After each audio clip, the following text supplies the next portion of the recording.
Assalamualaikum warahmatullahi wabarakatuh. Salam sejahtera untuk kita semua.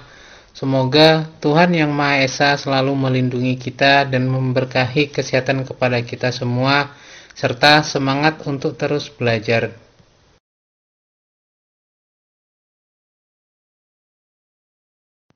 Pada perkuliahan kali ini, kita akan membahas mengenai pemeriksaan akuntansi 2 atau lebih dikenal juga dengan mata kuliah Auditing 2. Terkait dengan pertemuan dalam mata kuliah pemeriksaan akuntansi 2 ini, maka berkaitan dengan rencana perkuliahan semester untuk setiap pertemuannya itu dapat dilihat pada link yang ada. Sehingga pada link rencana perkuliahan semester tersebut kita dapat mempelajari secara seksama apa saja yang akan kita pelajari dalam satu semester ini yang berkaitan dengan mata kuliah pemeriksaan akuntansi 2.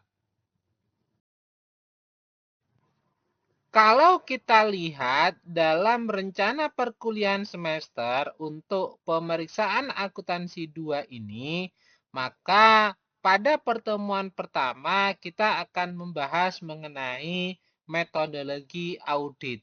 Lalu dilanjutkan pada pertemuan kedua akan membahas mengenai audit atas kas dan setara kas, dan dilanjutkan pada pertemuan ketiga yaitu membahas mengenai audit atas siklus pendapatan dan saldo piutang usaha. Dan untuk pertemuan berikutnya, yaitu pada pertemuan keempat, bahasanya adalah berkenaan dengan audit atas siklus produksi dan persediaan. Lalu dilanjutkan dengan bahasan pada pertemuan kelima, yaitu berkenaan dengan audit atas pengupahan, dan dilanjutkan pada pertemuan keenam, yaitu membahas mengenai audit atas siklus pengeluaran dan utang usaha.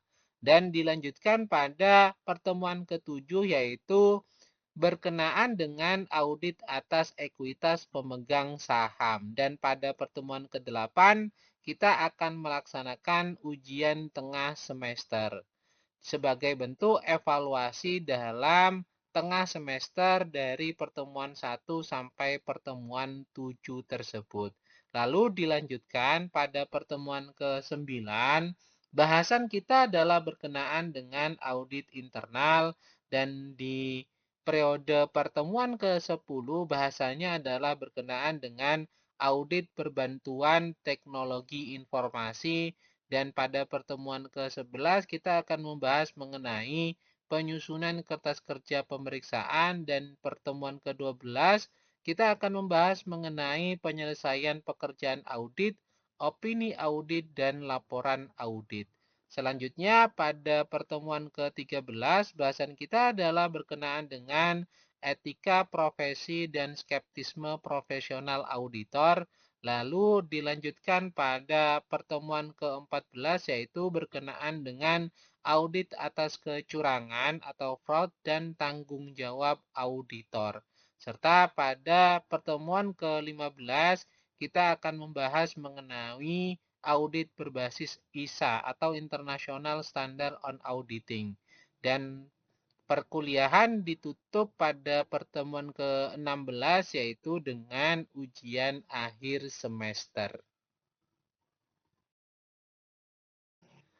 Setelah kita mengetahui apa saja bahasan dalam pemeriksaan akuntansi 2 dalam satu semester ini, maka selanjutnya kita akan membahas pada pertemuan perdana ini yaitu berkenaan dengan metodologi audit, di mana metodologi audit ini merupakan materi perdana dalam mata kuliah pemeriksaan akuntansi 2.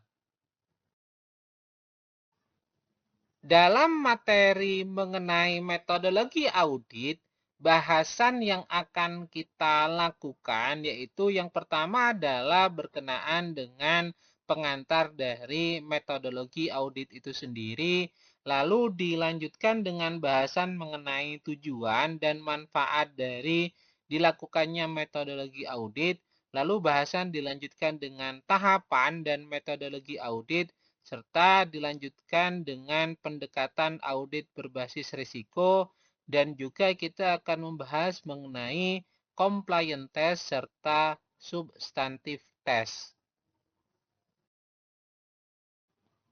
Sebagaimana kita ketahui bahwa pada prinsipnya auditing itu seharusnya memiliki suatu metode dan prosedur untuk pengembangan dalam praktek yang didasarkan atas permasalahan, pernyataan, dan data-data yang tersedia sehingga dapat digunakan untuk memecahkan masalah.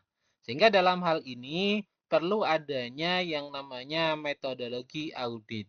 Nah, apa itu metodologi audit?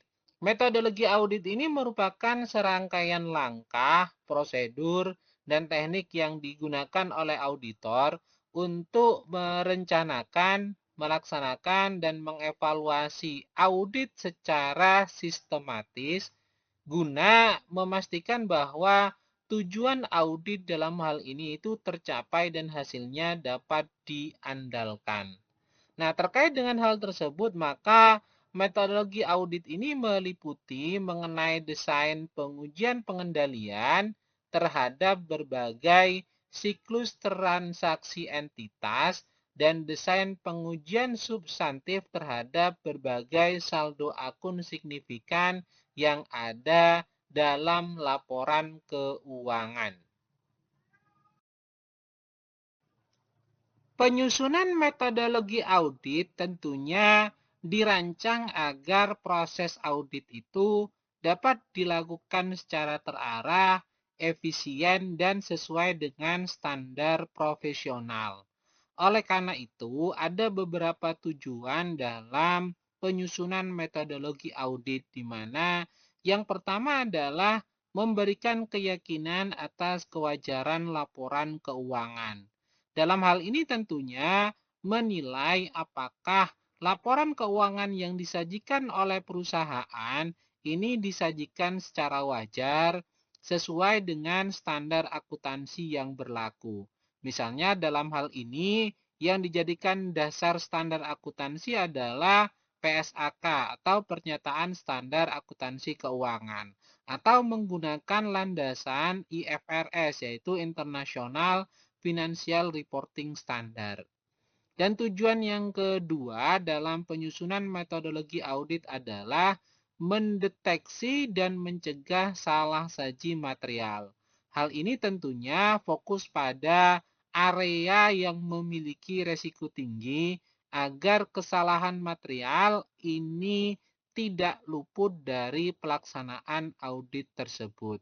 Termasuk dalam hal ini adalah yang disebabkan oleh adanya kesalahan maupun adanya kecurangan. Tujuan berikutnya yang ketiga dalam penyusunan metodologi audit adalah menjamin kepatuhan terhadap standar audit. Karena dalam hal ini metodologi audit tentunya mengacu pada standar seperti International Standard on Auditing atau standar profesional akuntan publik.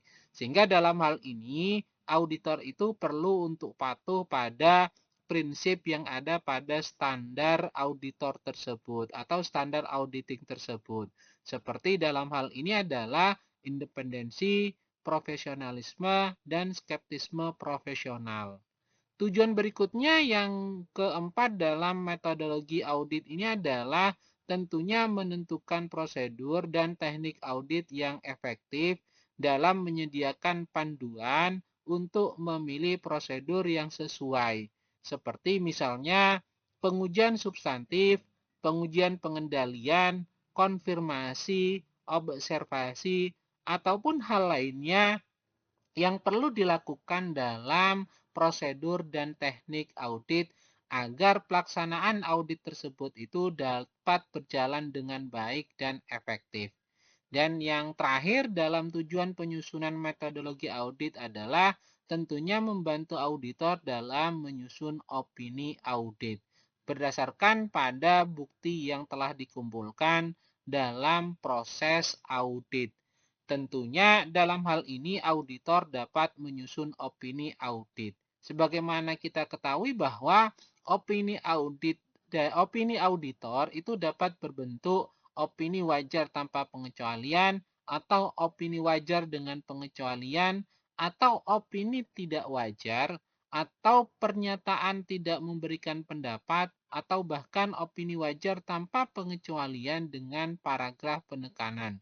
Tentunya opini yang diberikan oleh auditor tersebut itu didasarkan pada bukti yang telah dikumpulkan selama proses audit tersebut berlangsung. Dalam penerapan metodologi audit, ini tentunya membawa banyak manfaat baik untuk auditor itu sendiri ataupun untuk auditi atau perusahaan yang diaudit. Bahkan juga memiliki manfaat bagi pemangku kepentingan atau stakeholder.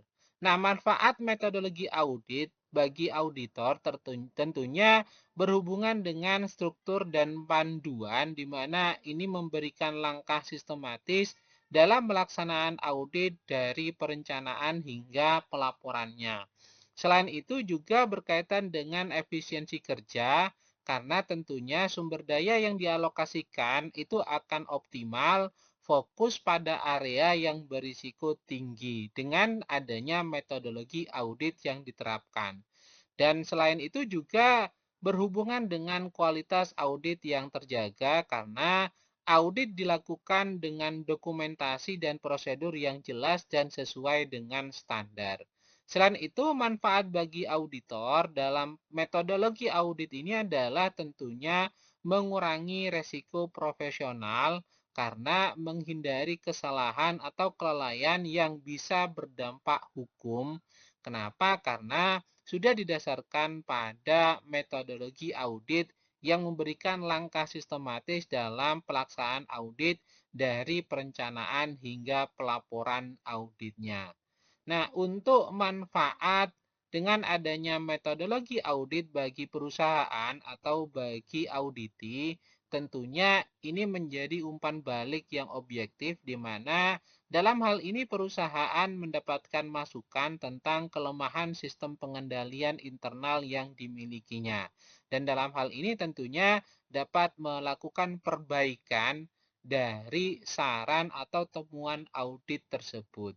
Dan yang berikutnya adalah peningkatan kepatuhan karena dalam hal ini audit mendorong perusahaan patuh terhadap peraturan dan standar keuangan yang berlaku.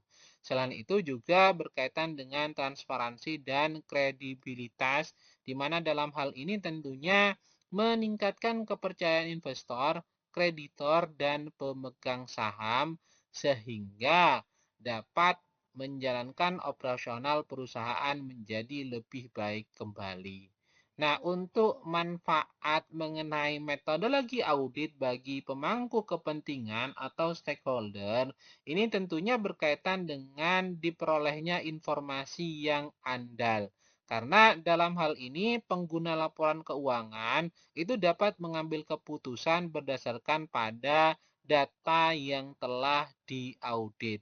Selain itu tentunya berhubungan dengan pengawasan dan akuntabilitas dalam memastikan bahwa manajemen dalam hal ini bertanggung jawab terhadap penggunaan sumber daya sehingga dapat mempertanggungjawabkannya kepada pemangku kepentingan atau kepada stakeholder. Bahasan berikutnya adalah berkaitan dengan tahapan-tahapan dalam menyusun metodologi audit. Di mana tahapan yang pertama ini adalah perencanaan audit atau audit planning. Ini merupakan tahapan awal yang dalam hal ini bertujuan untuk memahami entitas yang akan diaudit dan merancang pendekatan audit yang efektif. Apa saja yang perlu dilakukan dalam tahapan perencanaan audit ini? Yang pertama adalah memahami berkenaannya dengan bisnis klien dan industrinya. Lalu juga menentukan tujuan audit dan menilai resiko awal, baik itu resiko bawaan, resiko pengendalian, maupun resiko deteksi. Selanjutnya menentukan tim audit dan alokasi waktu, serta menyusun program awal mengenai audit tersebut.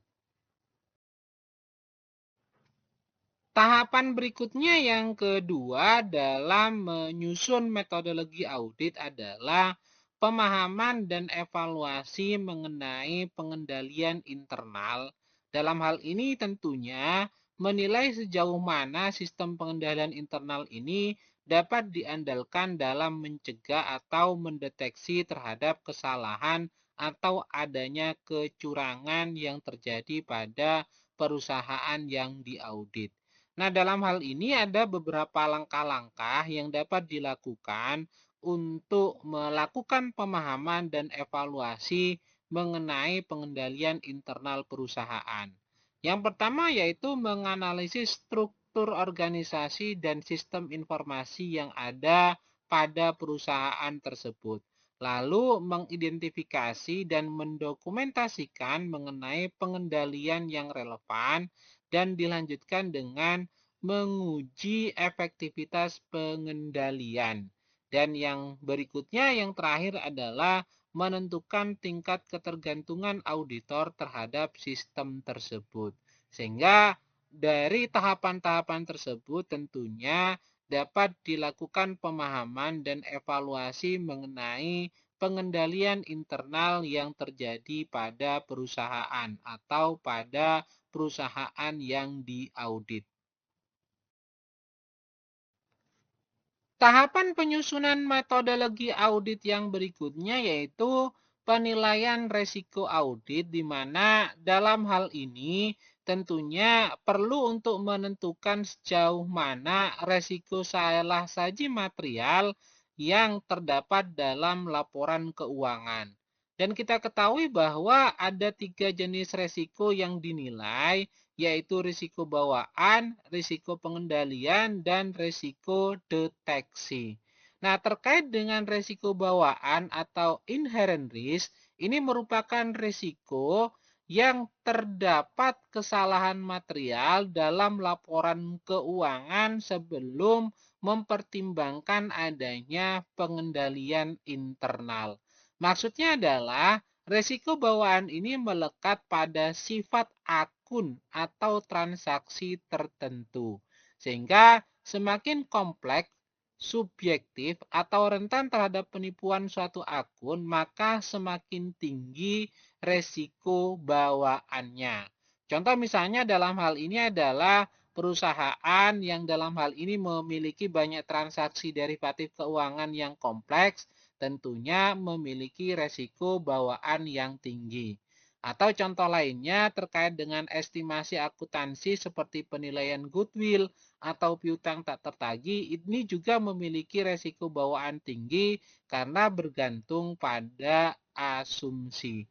Dalam artian sederhananya, bahwa risiko bawaan ini adalah risiko yang melekat pada sifat akun atau pada transaksi tertentu. Sehingga ketika akun atau transaksi tersebut itu semakin kompleks, semakin subjektif, atau rentan terhadap adanya penipuan terhadap suatu akun, atau tergantung pada banyaknya asumsi, maka tentunya resiko bawaannya itu akan semakin tinggi.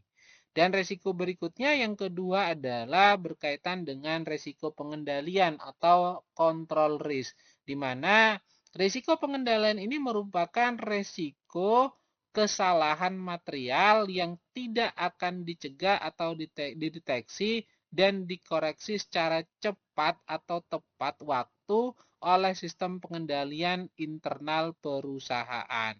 Maksudnya, resiko pengendalian ini mencerminkan terkait dengan efektivitas sistem pengendalian internal perusahaan. Jika dalam hal ini pengendalian internalnya lemah, tentunya resikonya akan semakin tinggi. Contoh misalnya, jika perusahaan tidak memiliki prosedur rekonsiliasi kas secara rutin, maka tentunya ada kemungkinan kesalahan tidak terdeteksi, sehingga risiko pengendaliannya ini merupakan kategorinya adalah risiko tinggi. Dan risiko berikutnya yang ketiga adalah risiko deteksi atau detection risk, di mana ini merupakan risiko yang dalam hal ini auditor tidak mendeteksi kesalahan material yang ada dalam laporan keuangan meskipun sudah melakukan yang namanya prosedur audit. Maksudnya, risiko deteksi ini berkaitan langsung dengan auditor. Sehingga faktor penyebabnya itu bisa berupa kesalahan dalam prosedur audit atau ketidaktepatan pengambilan sampel atau adanya salah tafsir atas bukti audit. Contoh misalnya dalam hal ini adalah auditor menggunakan prosedur pengujian yang tidak sesuai dengan risiko audit atau menggunakan ukuran sampel yang terlalu kecil.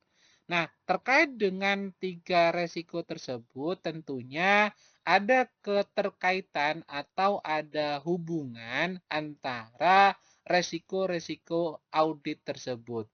Nah, berkaitan dengan hal tersebut, tentunya ada model audit resiko yang rumusnya adalah audit risk atau risiko audit. Ini merupakan risiko bawaan dikali dengan risiko pengendalian dan dikalikan dengan risiko deteksi.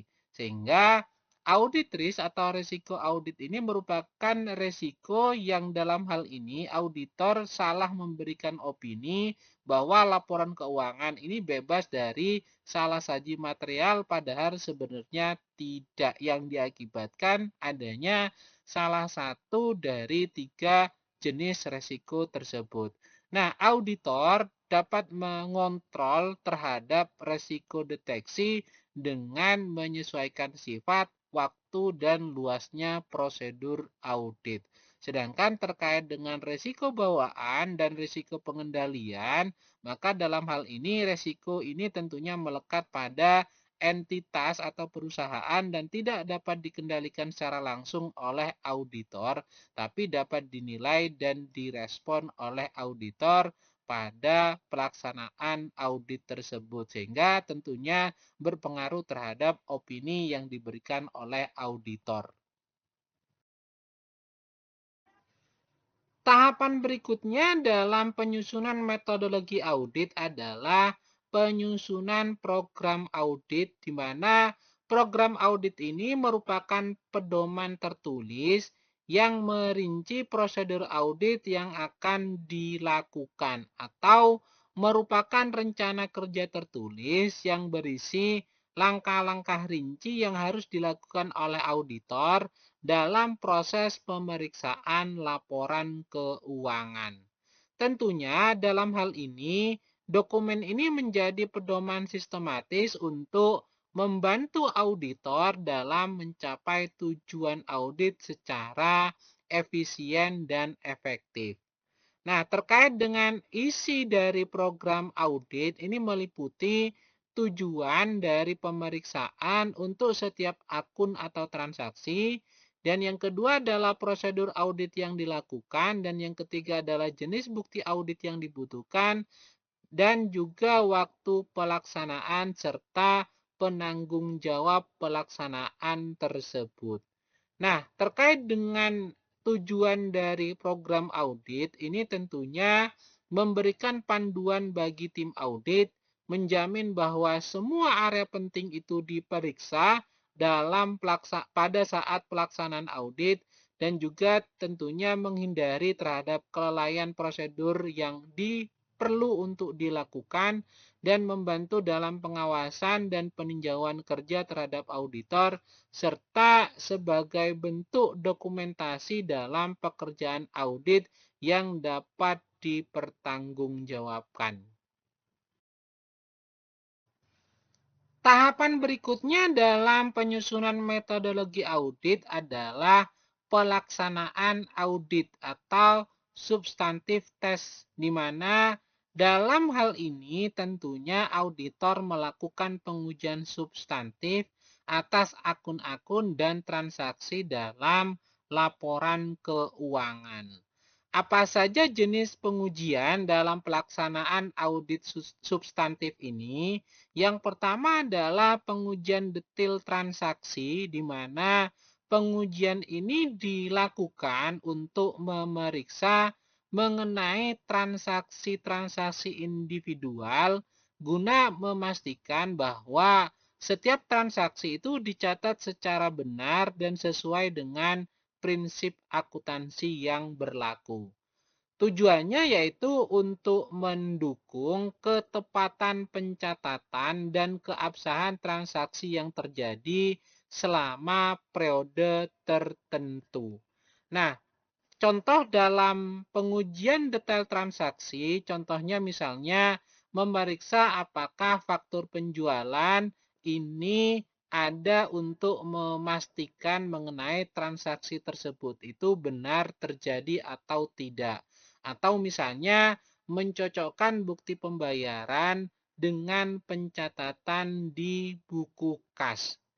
Dan yang kedua terkait dengan pelaksanaan audit substantif ini adalah pengujian saldo akun, di mana pengujian ini fokus pada saldo akhir akun dalam laporan keuangan, bukan pada transaksi selama periode berjalan. Pengujian ini tentunya bertujuan untuk memastikan bahwa nilai saldo akhir akun seperti yang disajikan di neraca ini wajar dan bebas dari salah saji material. Contoh misalnya melakukan konfirmasi saldo piutang kepada pelanggan atau memeriksa rincian saldo persediaan di akhir periode.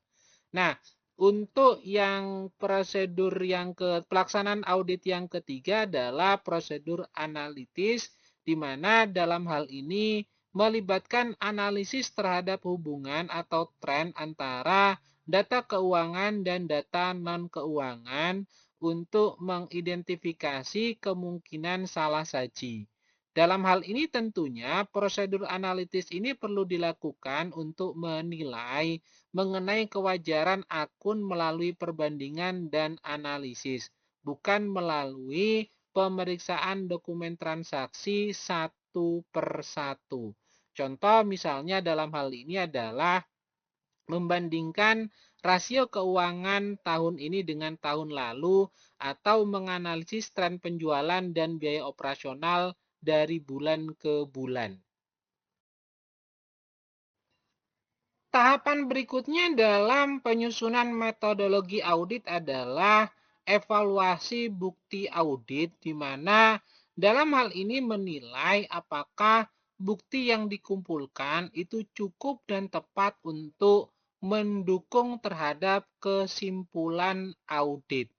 Nah, ada beberapa hal yang perlu dipertimbangkan terkait dengan mengevaluasi bukti audit, yaitu yang pertama adalah berkenaan dengan kecukupan dan kecocokan bukti audit.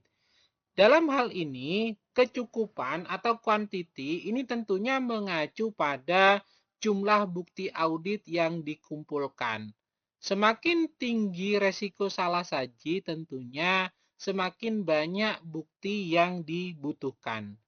Jumlah bukti tentunya juga dipengaruhi oleh sifat akun dan tingkat keyakinan yang ingin dicapai, sehingga perlu kecukupan bukti audit dalam hal ini. Sedangkan berkaitan dengan kecocokan atau quality, ini mengacu pada relevansi dan keandalan bukti dalam mendukung temuan audit. Hal ini dapat dibuktikan dengan bukti dari sumber independen yang lebih berkualitas daripada bukti dari internal klien atau internal perusahaan yang diaudit. Atau bukti tertulis tentunya akan lebih andal dibandingkan dengan bukti lisan. Contoh yang berkaitan dengan kecukupan dan kecocokan bukti audit ini adalah berkenaan dengan konfirmasi saldo langsung dari bank itu tentunya lebih kuat dibandingkan dengan hanya melihat fotokopi slip setoran dari klien. Faktor berikutnya yang dipertimbangkan oleh auditor dalam mengevaluasi bukti audit yang kedua adalah berkenaan dengan konsistensi antara bukti dengan pernyataan manajemen.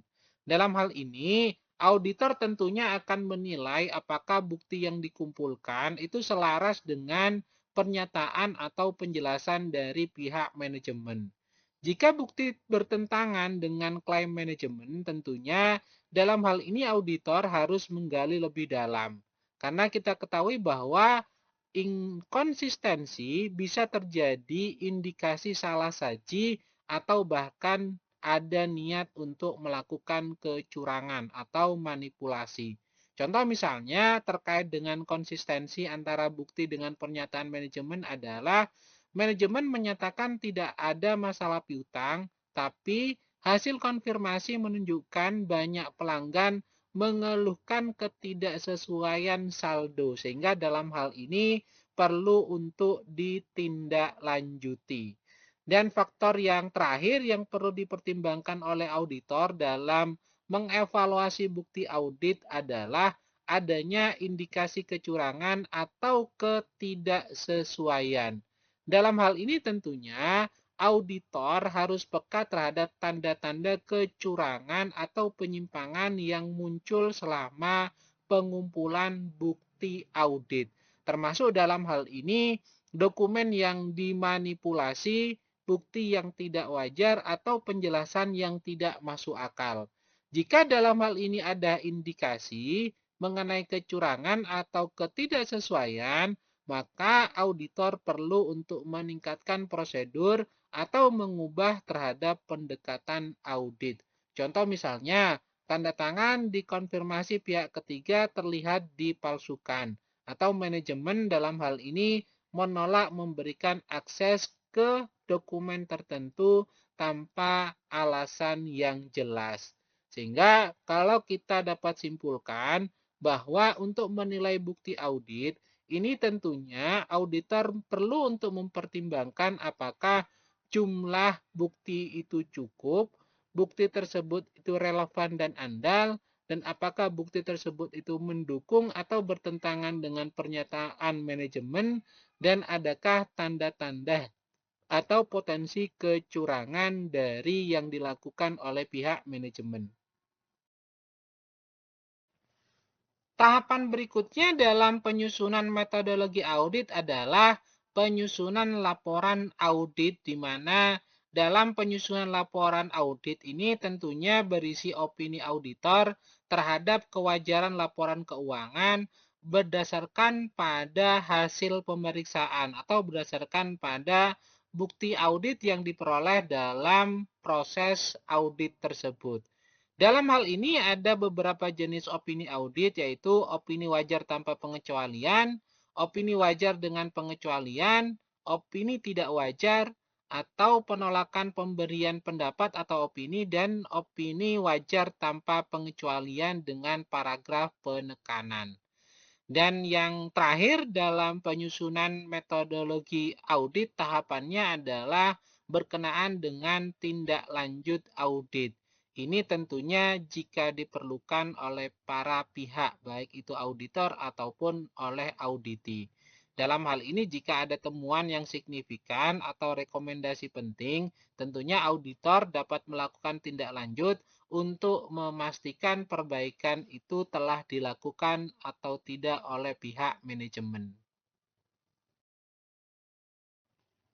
Bahasan berikutnya adalah berkaitan dengan pendekatan audit berbasis resiko, di mana pendekatan ini merupakan metode audit yang memusatkan perhatian auditor pada area atau akun yang paling mungkin mengandung kesalahan atau salah saji yang signifikan dalam laporan keuangan. Tentunya tujuan dari pendekatan audit berbasis risiko ini adalah untuk mengalokasikan sumber daya audit secara efisien dan memberikan jaminan yang memadai bahwa laporan keuangan ini bebas dari salah saji material. Dalam pendekatan audit berbasis resiko, ada 3 hal yang perlu dilakukan, yaitu yang pertama adalah identifikasi dan penilaian resiko salah saji material.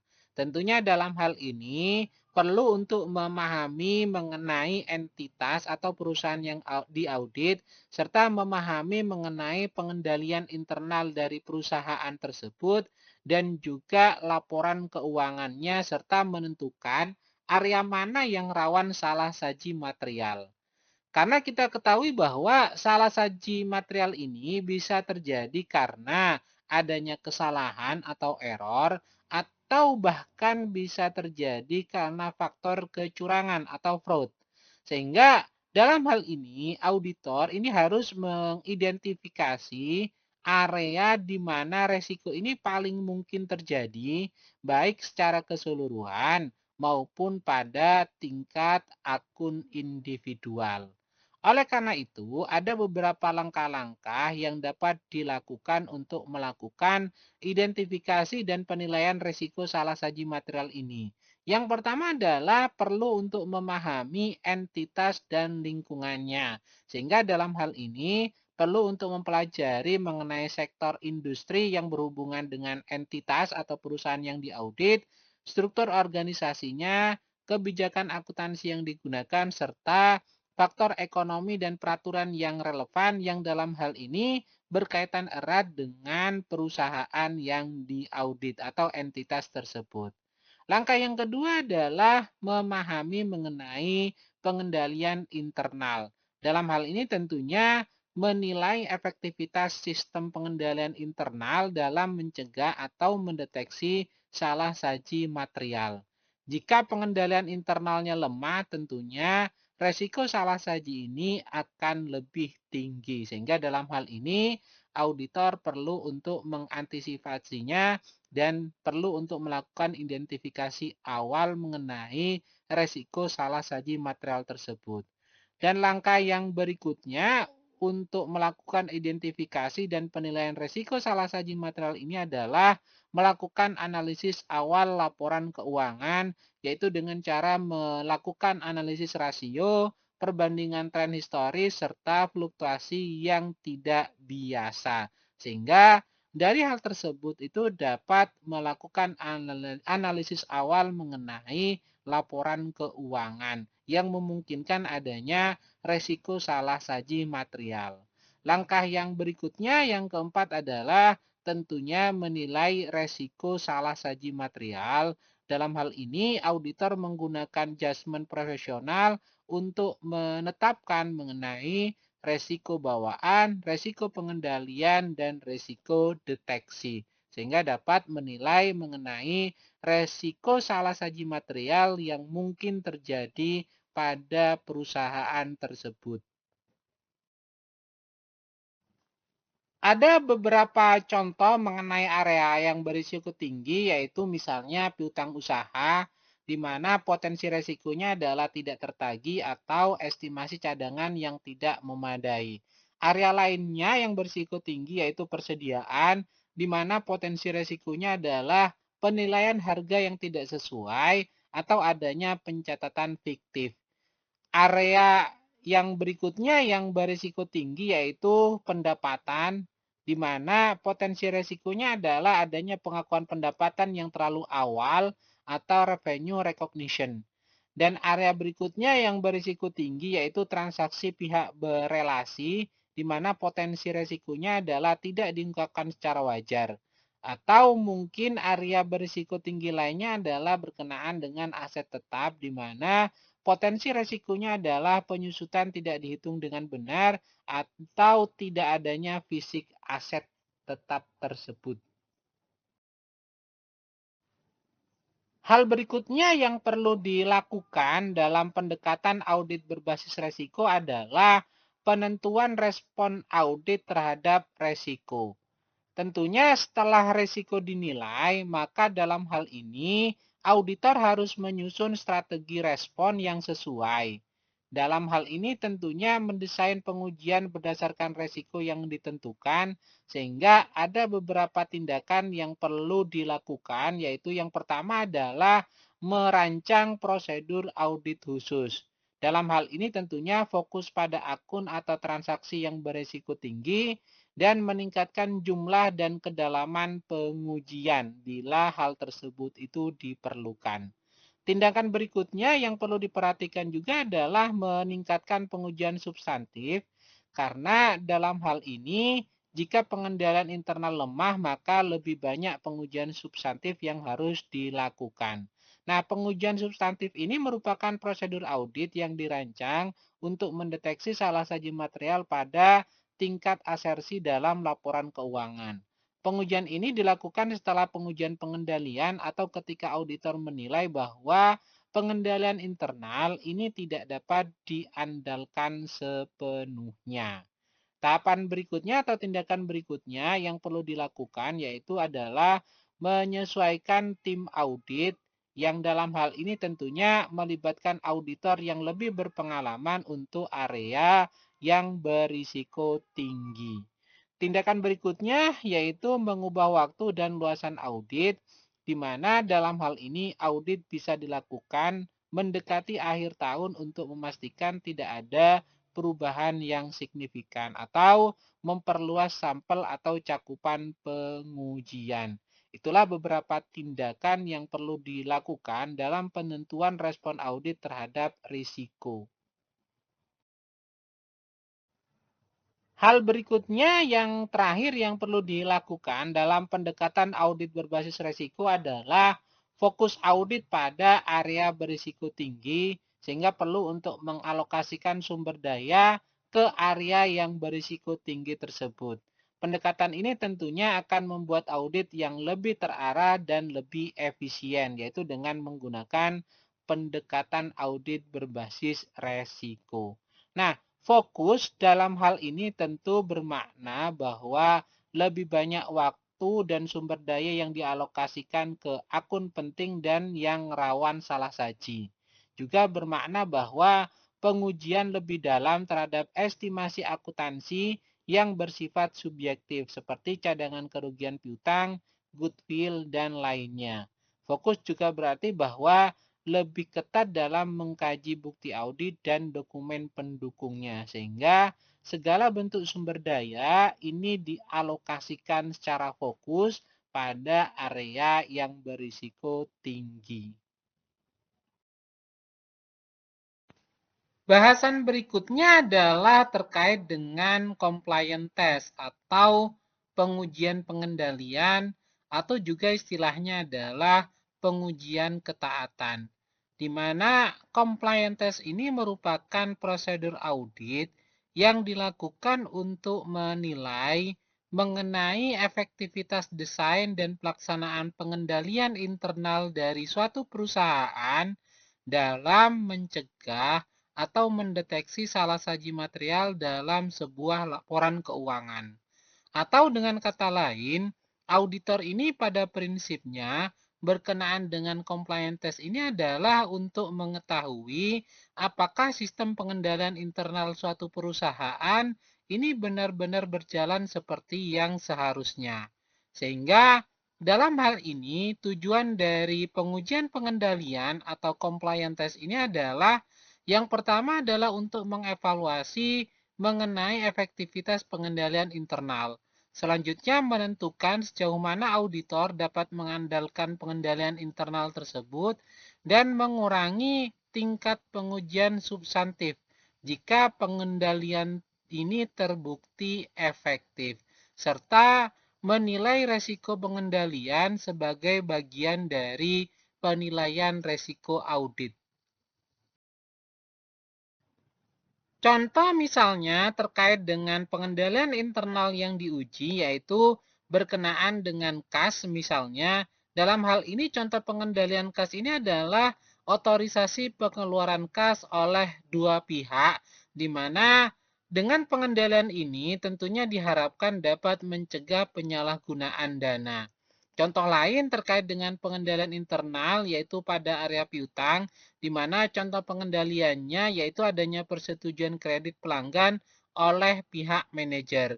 Tentunya ini bertujuan untuk menghindari piutang macet atau piutang tak tertagih yang diakibatkan oleh kredit pelanggan.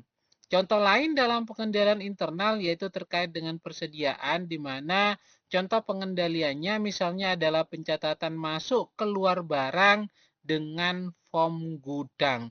Tentunya tujuan pengendalian ini adalah untuk mencegah adanya pencurian atau kehilangan barang. Contoh lainnya terkait dengan pengendalian yang diuji adalah pada gaji di mana contoh pengendaliannya berkaitan dengan daftar hadir sebagai dasar dalam penggajian. Tujuan dari pengendalian tersebut ini adalah untuk menghindari adanya pembayaran fiktif. Sedangkan terkait dengan prosedur pengujian pengendalian atau prosedur compliance test, ini merupakan langkah-langkah audit yang dilakukan oleh auditor untuk menilai apakah sistem pengendalian internal perusahaan ini berjalan secara efektif, konsisten, dan sesuai dengan yang telah dirancang oleh pihak manajemen. Tujuannya dari prosedur pengujian pengendalian ini tentunya adalah untuk menentukan apakah pengendalian internal yang dirancang ini benar-benar dapat diterapkan. Selain itu juga untuk menilai sejauh mana auditor dapat mengandalkan pengendalian tersebut serta menyesuaikan tingkat pengujian substantif berdasarkan efektivitas pengendalian tersebut sehingga akan mengetahui seberapa besar kebutuhan untuk pengujian substantif tersebut.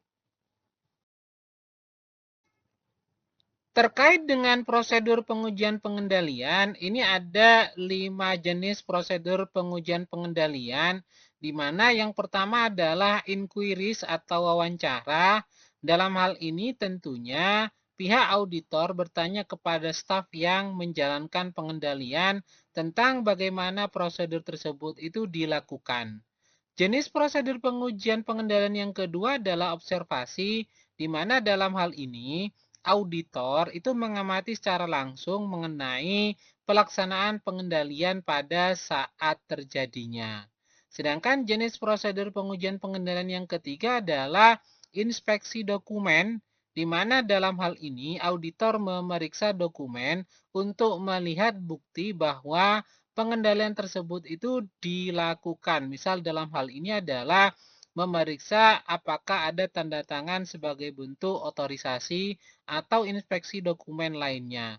Sedangkan jenis prosedur pengujian pengendalian yang berikutnya yang keempat itu adalah pengulangan atau reperformance, di mana dalam hal ini auditor itu mencoba melakukan kembali proses pengendalian untuk melihat apakah hasilnya telah sesuai.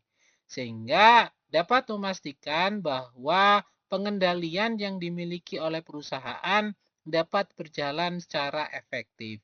Dan untuk jenis prosedur pengujian pengendalian yang terakhir yaitu pemeriksaan sistem dan akses IT, di mana dalam hal ini keterfungsiannya adalah untuk pengendalian berbasis sistem, auditor mengevaluasi akses pengguna, log aktivitas, dan sistem keamanannya. Selanjutnya kita coba untuk membahas mengenai prosedur pengujian pengendalian terkait dengan sistem kas dan setara kas, di mana pengujian pengendalian dalam sistem kas dan setara kas ini dilakukan untuk menilai mengenai efektivitas pengendalian internal atas transaksi kas dan setara kas. Selain itu juga untuk menentukan apakah pengendalian ini dapat diandalkan sehingga dapat mengurangi terhadap pengujian substantif, serta untuk mendeteksi mengenai kelemahan dalam pengendalian yang bisa menyebabkan adanya salah saji material. Contoh terkait dengan prosedur pengujian pengendalian pada siklus kas dan setara kas, misal yang pertama adalah pengeluaran kas untuk disetujui oleh dua pejabat berwenang. Tujuan dari pengendalian ini adalah untuk menjamin tidak adanya pengeluaran yang tidak sah. Sehingga prosedur audit untuk uji pengujian atau pengujian pengendalian ini adalah inspeksi voucher kas keluar dan dokumen pendukung, serta melakukan verifikasi tanda tangan pejabat otorisasi. Jenis bukti yang dibutuhkan terkait dengan bukti audit ini adalah voucher, faktur, tanda tangan otorisasi. Dan indikator efektivitasnya adalah semua pengeluaran kas tentunya memiliki dua tanda tangan otorisasi yang sah dan sesuai dengan kebijakan perusahaan. Contoh lain mengenai prosedur pengujian pengendalian untuk siklus kas dan setara kas, ini misalnya berkaitan dengan rekonsiliasi bank yang dilakukan setiap bulan oleh staf non-kasir, di mana tujuan pengendaliannya adalah menjaga keakuratan saldo kas dan mendeteksi adanya selisih yang mungkin terjadi. Nah, prosedur auditnya yaitu melakukan wawancara staf akuntansi, inspeksi dokumen rekonsiliasi, dan reperformance satu rekonsiliasi sehingga dapat diketahui apakah pengendalian yang dilakukan oleh perusahaan ini berjalan efektif. Nah, jenis bukti audit yang dibutuhkan yaitu berupa rekonsiliasi bank, rekening koran, dan juga jurnal. Tentunya indikator efektivitasnya adalah berkenaan dengan rekonsiliasi dilakukannya tepat waktu, ditandatangani, dan tidak ada selisih material yang tidak dijelaskan. Nah, contoh lain berkenaan dengan prosedur pengujian pendalian untuk siklus kas dan setara kas adalah berkenaan dengan akses ke kas dan akun bank yang dibatasi. Tentunya tujuan dari pengendalian ini adalah untuk menghindari akses tidak sah ke dana perusahaan. Nah, prosedurnya bagaimana? Yaitu melakukan observasi lokasi penyimpanan kas atau brankas, melakukan review hak akses user perbankan online, serta melakukan wawancara dengan staf keuangan. Nah, jenis bukti audit yang dibutuhkan yaitu berkenaan dengan kebijakan akses, log user system, serta adanya surat kuasa bank. Sedangkan indikator efektivitasnya ini hanya berkenaan dengan personel otorisasi yang memiliki akses fisik dan digital, serta tidak ada akses ganda ataupun tanpa adanya otorisasi yang dapat melakukan akses ke kas dan akun bank tersebut. Nah, contoh lain berkenaan dengan prosedur pengujian pengendalian sistem kas dan setara kas ini adalah adanya kas kecil yang dicatat berdasarkan bukti pengeluaran resmi.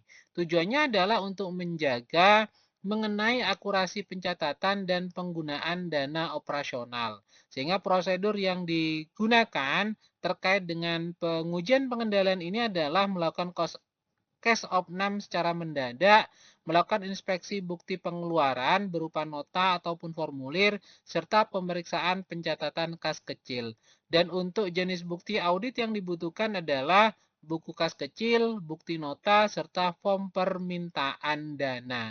Sedangkan indikator efektivitasnya yaitu berkenaan dengan saldo kas kecil itu sesuai, tidak ada pengeluaran tanpa adanya bukti yang sah. Contoh lain yang berkenaan dengan prosedur pengujian pengendalian untuk siklus kas dan setara kas, ini yaitu berkaitan dengan pemisahan tugas antara penerima, pencatat, dan penyetor kas. Tujuan pengendaliannya adalah untuk mencegah adanya kecurangan atau fraud dan kesalahan dengan pembagian tanggung jawab tersebut. Nah, prosedur audit yang dilakukan biasanya adalah melakukan wawancara personel kas dan akuntansi, serta mereview struktur organisasi dan melakukan observasi alur kerja kas masuk.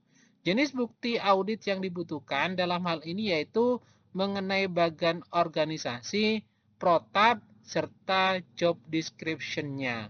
Sedangkan indikator efektivitasnya adalah terletak pada tugas diterapkan sesuai dengan fungsi, tidak ada tumpang tindih antara pencatat dan pemegang kas.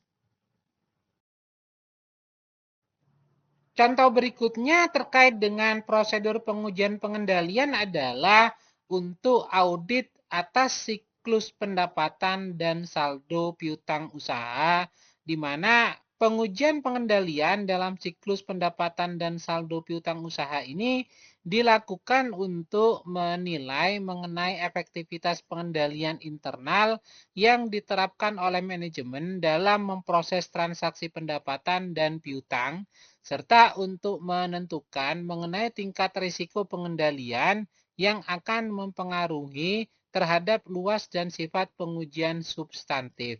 Nah, untuk tujuan dari prosedur pengujian pengendalian atas siklus pendapatan dan piutang ini, kalau kita bahas secara terperinci, yaitu untuk menilai apakah sistem pengendalian internal perusahaan ini cukup kuat untuk mencegah, mendeteksi, dan mengoreksi adanya salah saji material. Selain itu juga untuk menentukan apakah auditor ini dapat mengandalkan sistem tersebut serta untuk merancang prosedur pengujian substantif yang efisien dan efektif. Berkenaan dengan prosedur pengujian pengendalian atas siklus pendapatan dan saldo piutang usaha, maka kita dapat membuat contoh mengenai pengendalian yang ada pada siklus pendapatan dan saldo piutang usaha tersebut. Yang pertama yaitu berkaitan dengan penjualan hanya dilakukan kepada pelanggan yang disetujui atau kepada pelanggan yang terdaftar. Tujuan dari pengendalian ini adalah untuk menghindari adanya resiko piutang yang tak tertagih. Sehingga prosedur yang perlu dilakukan dalam pengujian ini adalah inspeksi daftar pelanggan serta melakukan verifikasi dokumen pemesanan dengan master datanya. Nah, untuk jenis bukti audit yang dibutuhkan dalam hal ini yaitu form order, master data pelanggan, serta berkenaan dengan indikator efektivitasnya, yaitu semua transaksi ada pada daftar pelanggan yang sah. Contoh lain yang berkenaan dengan prosedur pengujian pengendalian untuk siklus pendapatan dan saldo piutang usaha ini adalah berkenaan dengan otorisasi atas batas kredit pelanggan, di mana tujuan pengendalian ini adalah untuk mengontrol risiko gagal bayar, sehingga prosedur pengujiannya yaitu melakukan review kebijakan kredit dan melakukan inspeksi dokumen penjualan yang melebihi batas. Sehingga jenis bukti audit yang dibutuhkan yaitu form approval credit dan untuk indikator efektivitasnya yaitu tidak adanya transaksi yang melampaui terhadap batas tanpa adanya persetujuan. Nah, contoh lain berkenaan dengan prosedur pengujian pengendalian untuk siklus pendapatan dan saldo piutang usaha ini adalah berkenaan dengan pengiriman barang yang hanya dilakukan berdasarkan pesanan yang disetujui. Tujuan dari pengendalian ini adalah untuk menjamin keabsahan pendapatan dan untuk itu prosedur pengujiannya yaitu melakukan pencocokan dokumen antara SO atau sales order dengan delivery order dan juga invoice. Selain itu juga melakukan observasi terhadap proses pengirimannya. Sehingga jenis bukti audit yang dibutuhkan adalah sales order, delivery order, dan adanya invoice. Sedangkan untuk indikator efektivitasnya adalah berkenaan dengan semua pengiriman ini memiliki dokumen pendukung lengkap dan sesuai.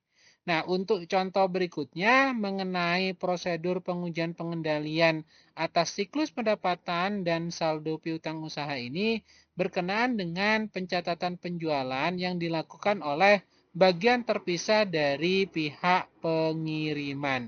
Tujuan dari pengendalian ini adalah untuk mencegah adanya kecurangan dan salah saji, sehingga prosedur pengujian yang dilakukan adalah melakukan wawancara terhadap staf terkait dan melakukan review terhadap struktur organisasi. Dan untuk jenis bukti auditnya adalah struktur organisasi dan protap yang ada berkenaan dengan pencatatan penjualan tersebut. Nah, untuk indikator efektivitasnya yaitu berkenaan dengan fungsi pengiriman dan juga fungsi pencatatan transaksi. Artinya, fungsi pengiriman ini tentunya tidak sama dengan fungsi pencatatan transaksi. Nah, untuk contoh lain berkenaan dengan prosedur pengujian pengendalian atas siklus pendapatan dan saldo piutang usaha ini adalah berkenaan dengan penomoran dokumen yang pre-numbered yang digunakan untuk SO, DO, ataupun invoice. Nah, tujuannya adalah untuk menjamin tidak adanya transaksi yang luput ataupun ganda. Sedangkan prosedur pengujiannya ini dilakukan pemeriksaan mengenai urutan nomor dokumen dan menguji kelengkapan urutan dokumen tersebut. Sehingga jenis bukti audit yang dibutuhkan adalah sales order, delivery order, dan invoice. Tujuan dari hal tersebut yaitu untuk mengukur apakah efektivitas pengujiannya itu tidak ada nomor yang lompat atau adanya nomor yang diduplikat. Dan contoh yang berikutnya berkenaan dengan prosedur pengujian pengendalian atas siklus pendapatan dan saldo piutang usaha ini adalah berkenaan dengan rekonsiliasi rutin antara penjualan, kas masuk, dan piutang. Dalam hal ini, tujuan pengendaliannya adalah melakukan validasi kebenaran saldo piutang dan pendapatan. Sehingga prosedur yang perlu dilakukan dalam pengujian tersebut ini adalah melakukan inspeksi laporan rekonsiliasi bulanan dan melakukan review jurnal dan aging piutang. Sehingga jenis bukti audit yang dibutuhkan itu adalah jurnal piutang, buku besar, dan aging schedule. Sedangkan untuk indikator efektivitasnya adalah selisih kecil atau tidak ada dan diselesaikan segera. Contoh prosedur pengujian pengendalian berikutnya adalah terkait dengan pengujian pengendalian atas siklus produksi dan persediaan, di mana dalam hal ini auditor itu melakukan pengujian pengendalian atas siklus produksi dan persediaan untuk menilai apakah sistem pengendalian internal mampu menjamin bahwa pencatatan persediaan dan biaya produksi ini dilakukan secara akurat, lengkap, sah, dan sesuai periodenya, serta bahwa tidak terjadi kecurangan, pencurian, ataupun kesalahan pengakuan. Sehingga dalam hal ini dapat kita simpulkan bahwa prosedur pengujian pengendalian atas siklus produksi dan persediaan ini bertujuan untuk memastikan keakuratan, eksistensi, dan valuasi nilai persediaan. Selain itu juga untuk mendeteksi kemungkinan kecurangan atau adanya salah saji dalam pencatatan barang persediaan. Dan juga untuk menjamin biaya produksi itu dihitung dan dicatat secara benar, serta untuk mengurangi adanya risiko audit dan merancang pengujian substantif yang lebih tepat sasaran.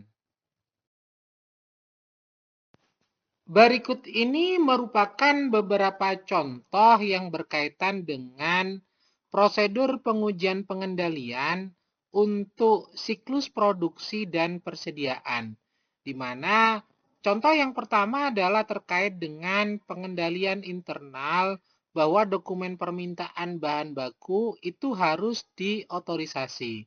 Nah, tujuan dari pengendalian tersebut itu adalah untuk menjamin terhadap penggunaan bahan baku yang sah dan sesuai dengan perencanaannya. Maka, dalam hal ini, prosedur pengujian pengendalian yang dapat dilakukan yaitu dengan melakukan inspeksi dokumen permintaan serta melakukan verifikasi mengenai tanda tangan otorisasi. Nah, bukti audit yang dibutuhkan dalam hal ini terkait dengan form permintaan serta surat perintah produksi. Indikator efektifnya yaitu terkait dengan semua dokumen permintaan itu disetujui sesuai dengan otorisasi yang dimiliki.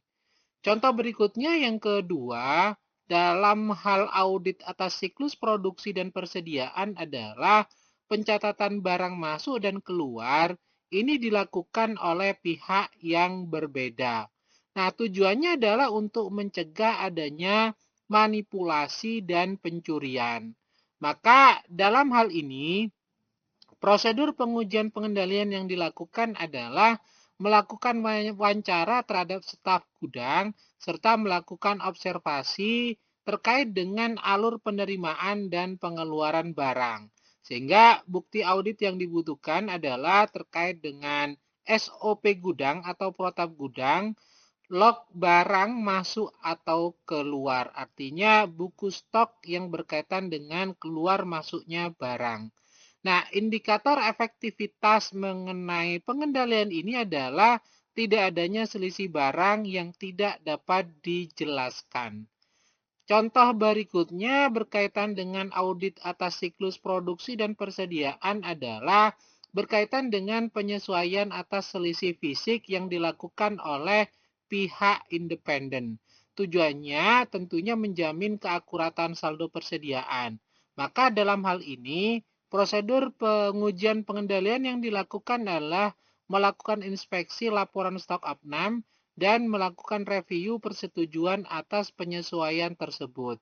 Oleh karena itu, bukti audit yang dibutuhkan adalah laporan audit stok serta jurnal penyesuaian.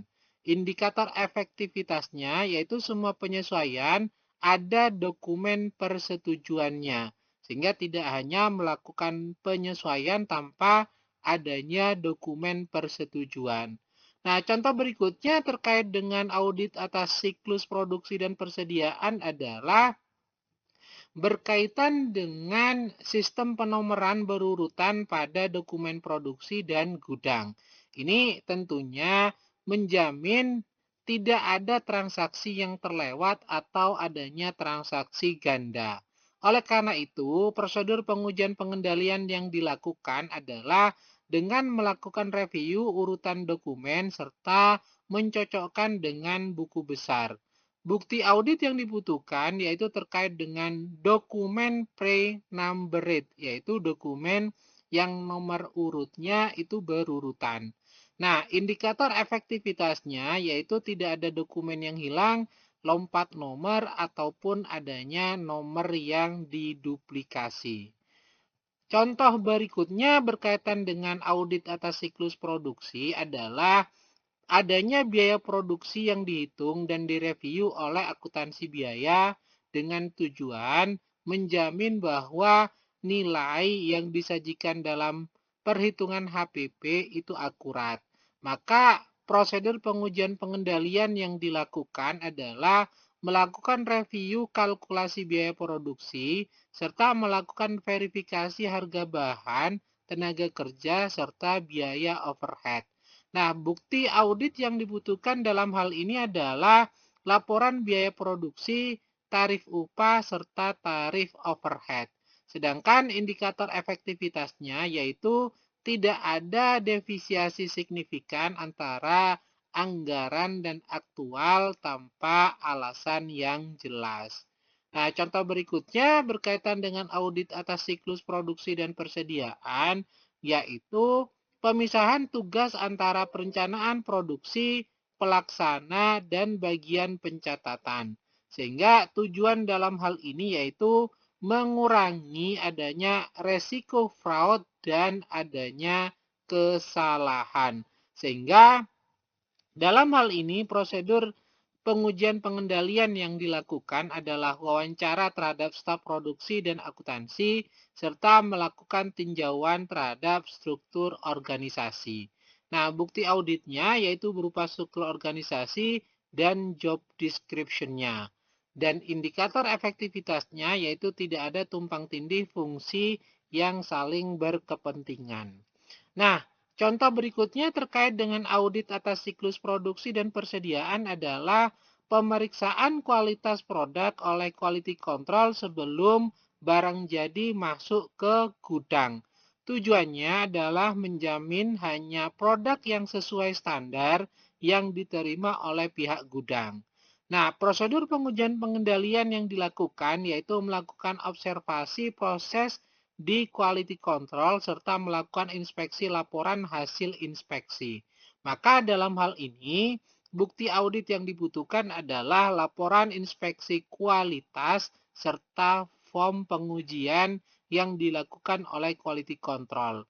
Untuk indikator efektivitasnya, yaitu semua barang yang masuk gudang ini memiliki bukti quality control. Contoh berikutnya terkait dengan audit atas siklus produksi dan persediaan adalah rekonsiliasi berkala antara produksi, bahan baku, dan hasil jadi dengan tujuan untuk menjamin keakuratan catatan bahan dan hasil produksi. Sehingga prosedur pengujian pengendalian yang dilakukan adalah melakukan review laporan rekonsiliasi dan mencocokkan data produksi dan pemakaian bahan. Adapun bukti audit yang dibutuhkan dalam hal ini adalah laporan rekonsiliasi serta kartu stok dengan indikator efektivitasnya yaitu selisih antara laporan kecil ataupun dalam hal ini kalau misalnya terjadi itu dapat dijelaskan.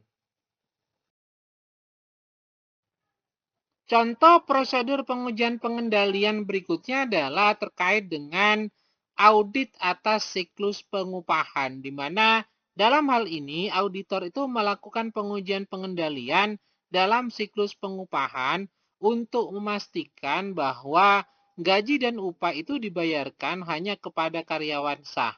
Selain itu, jumlah yang dibayarkan itu akurat dan sesuai waktu, serta terdapat dokumentasi dan otorisasi yang memadai atas seluruh proses penggajian tersebut. Dan juga untuk memastikan bahwa seluruh kewajiban perpajakan dan potongan lainnya ini dicatat dan dibayarkan dengan benar. Adapun contoh dari prosedur pengujian pengendalian kaitannya dengan audit atas siklus pengupahan, yang pertama adalah pengendalian internal dengan cara daftar gaji itu harus dapat otorisasi dari pihak manajemen. Tujuannya adalah untuk memastikan bahwa pembayaran gaji sah dan telah disetujui. Sehingga dalam hal ini prosedur pengujian yang dilakukan adalah melakukan inspeksi dokumen daftar gaji serta melakukan verifikasi tanda tangan otorisasi. Adapun bukti audit yang dibutuhkan yaitu berupa daftar gaji, slip gaji, serta surat otorisasi. Sedangkan indikator efektivitasnya yaitu semua pembayaran gaji sesuai dengan daftar yang telah disetujui. Contoh lain terkait dengan audit atas siklus pengupahan, untuk prosedur pengujian pengendaliannya adalah berkaitan dengan pemisahan tugas antara bagian kepegawaian, penggajian, dan kasir. Tujuannya yaitu untuk mengurangi adanya risiko kecurangan dan manipulasi. Sedangkan prosedur pengujiannya yaitu dilakukan dengan wawancara staf terkait serta melakukan tinjauan terhadap struktur organisasi. Adapun bukti audit yang dibutuhkan yaitu struktur organisasi dan job description-nya. Sehingga dalam hal ini indikator efektivitas yang dapat diperoleh adalah tidak adanya konflik kepentingan dalam proses penggajian tersebut. Contoh berikutnya terkait dengan prosedur pengujian pengendalian dalam audit atas siklus pengupahan, ini berupa perubahan data karyawan, baik itu gaji, jabatan, ataupun lembur, itu harus didukung oleh dokumen resmi. Nah, tujuannya adalah untuk menjamin keakuratan pembayaran. Sehingga dalam hal ini, prosedur pengujian pengendalian yaitu melakukan review dokumen perubahan data serta melakukan verifikasi otorisasi di HRD. Nah, bukti audit yang dibutuhkan yaitu form perubahan data serta memo HRD. Dan indikator efektivitasnya yaitu semua perubahan itu tercatat, terdokumentasi, dan disetujui. Contoh berikutnya berkaitan dengan prosedur pengujian pengendalian atas siklus pengupahan, yaitu berkenaan dengan absensi karyawan ini tercatat dan diverifikasi. Tentunya tujuannya adalah untuk menjamin bahwa hanya karyawan yang hadir yang menerima gaji. Sehingga prosedur yang dilakukan dalam pengujian pengendalian ini adalah melakukan inspeksi timesheet atau fingerprint dan membandingkan dengan daftar gaji. Sehingga bukti audit yang dibutuhkan yaitu rekap absensi, timesheet atau fingerprint, dan juga daftar gajinya. Indikator efektivitasnya yang diharapkan adalah tidak ada pembayaran kepada karyawan yang tidak hadir.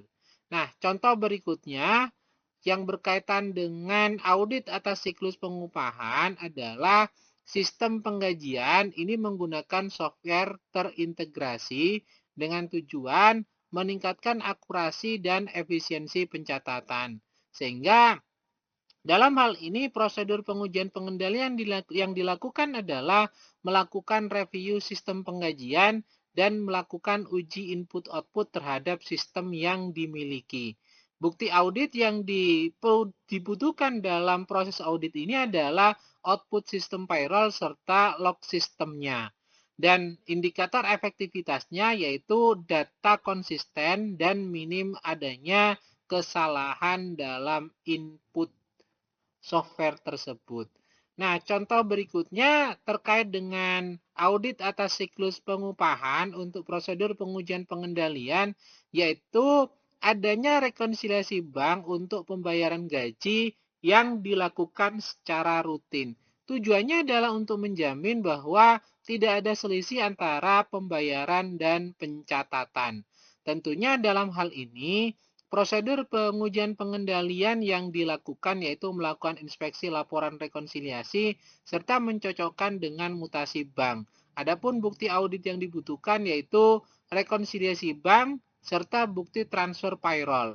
Dan untuk indikator efektivitasnya, selisih kecil atau tidak ada dan juga langsung bisa ditindaklanjuti bila terjadi yang namanya selisih tersebut. Nah, untuk contoh berikutnya terkait dengan prosedur pengujian pengendalian atas siklus pengupahan, yaitu gaji yang dibayar ini hanya melalui rekening karyawan resmi dengan tujuan untuk menghindari adanya pembayaran fiktif. Sehingga prosedur pengujian pengendalian yang dilakukan yaitu melakukan verifikasi data rekening dan mencocokkannya dengan data karyawan. Sehingga dalam hal ini bukti audit yang dibutuhkan adalah data rekening karyawan serta bukti transfernya. Dan indikator efektivitasnya yaitu tidak adanya pembayaran ke rekening yang tidak sah. Nah, untuk contoh pengendalian internal berikutnya dalam audit atas siklus pengupahan, yaitu adanya validasi data karyawan aktif secara berkala. Tujuannya adalah memastikan bahwa hanya karyawan aktif yang menerima gaji. Dan prosedur pengujian pengendalian di sini yaitu melakukan review daftar karyawan aktif dan mencocokkan dengan daftar penggajian. Bukti audit yang dibutuhkan dalam hal ini adalah daftar karyawan aktif serta laporan dari pihak HRD-nya.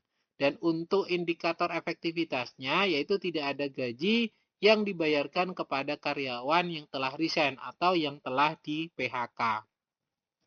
Contoh berikutnya terkait dengan pengendalian internal yang berhubungan dengan proses pengujian pengendalian atas siklus pengupahan, yaitu adanya audit internal secara rutin atas proses penggajian tersebut. Tujuannya adalah untuk mendeteksi dan mencegah adanya penyimpangan. Tentunya dalam hal ini, prosedur pengujian pengendalian yang dibutuhkan adalah inspeksi laporan audit, verifikasi tindak lanjut atas temuan tersebut. Sedangkan bukti auditnya yaitu laporan audit internal serta notulen follow up-nya. Dan untuk indikator efektivitasnya yaitu semua temuan itu ditindaklanjuti tepat waktu.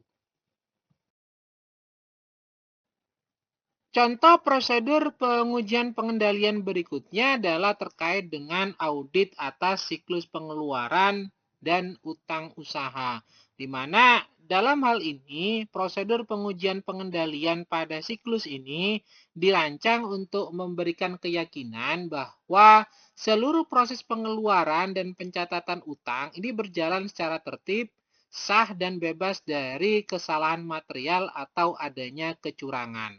Nah, dalam hal ini, auditor itu melakukan pengujian pengendalian atas siklus pengeluaran dan utang usaha untuk memastikan bahwa dalam hal ini, semua pengeluaran itu dicatat dan dibayar secara sah dan akurat, serta mencegah adanya fraud atau kecurangan atau dalam hal ini kesalahan dalam pembelian dan pembayarannya, serta menilai kewajaran saldo utang usaha di dalam laporan keuangan.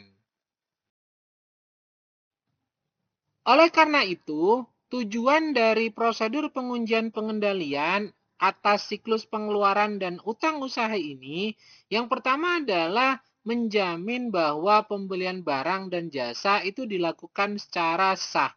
Dalam hal ini, memastikan bahwa semua pembelian itu didasarkan pada permintaan yang valid dan diotorisasi oleh pihak yang berwenang.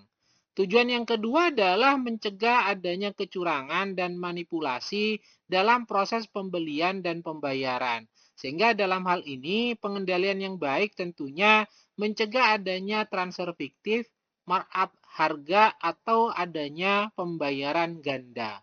Dan tujuan yang ketiga adalah menjamin terhadap ketepatan pencatatan utang usaha, sehingga dalam hal ini memastikan bahwa seluruh kewajiban yang timbul dari pembelian itu dicatat secara lengkap dan akurat pada periode yang tepat.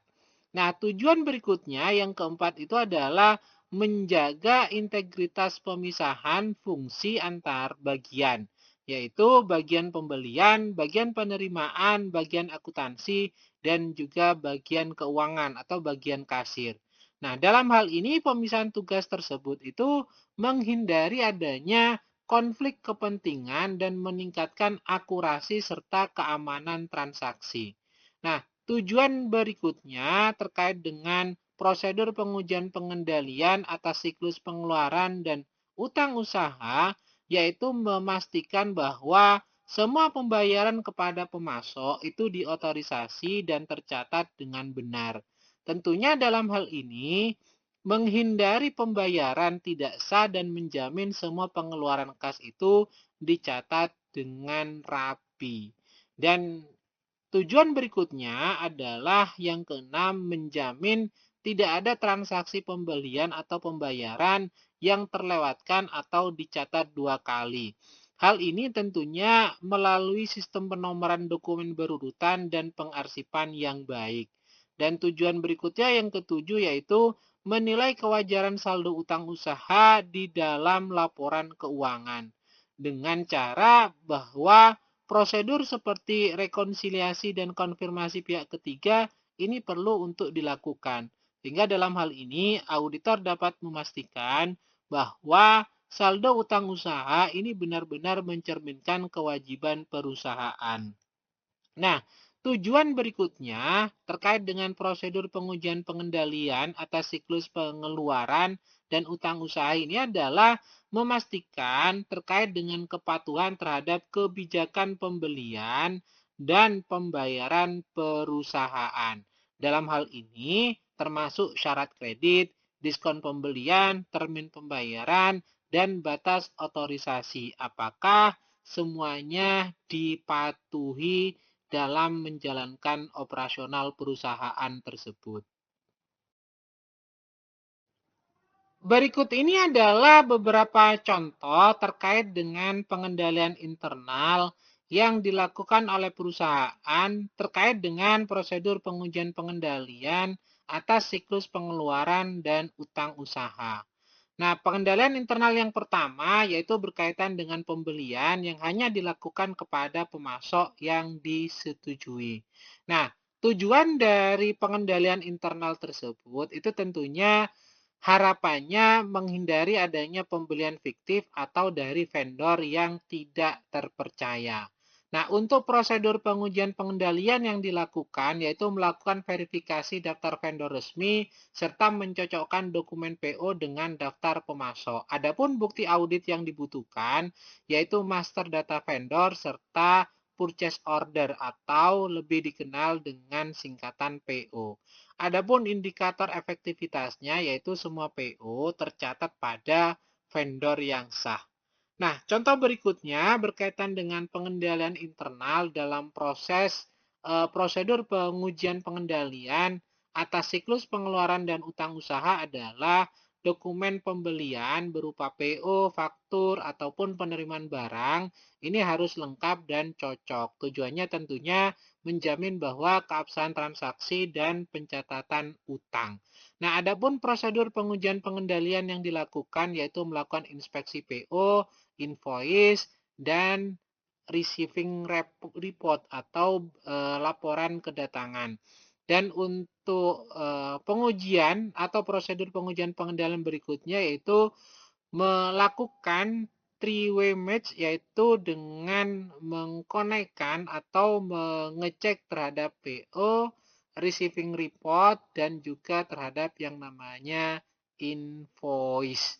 Nah, bukti audit yang dibutuhkan yaitu PO, faktur, bukti penerimaan barang, dan adapun indikator efektivitasnya yaitu semua transaksi pengeluaran ini memiliki dokumen pendukung yang lengkap. Nah, contoh pengendalian internal berikutnya dalam prosedur pengujian pengendalian atas siklus pengeluaran dan utang usaha ini adalah adanya penerimaan barang yang dicatat oleh pihak yang berbeda dari bagian pembelian. Nah, tujuannya adalah untuk mencegah kolusi dan manipulasi barang masuk. Nah, tentunya prosedur pengujian pengendalian yang patut dilakukan yaitu melakukan wawancara terhadap staf gudang dan pembelian serta melakukan peninjauan terhadap struktur organisasi yang dimiliki oleh perusahaan.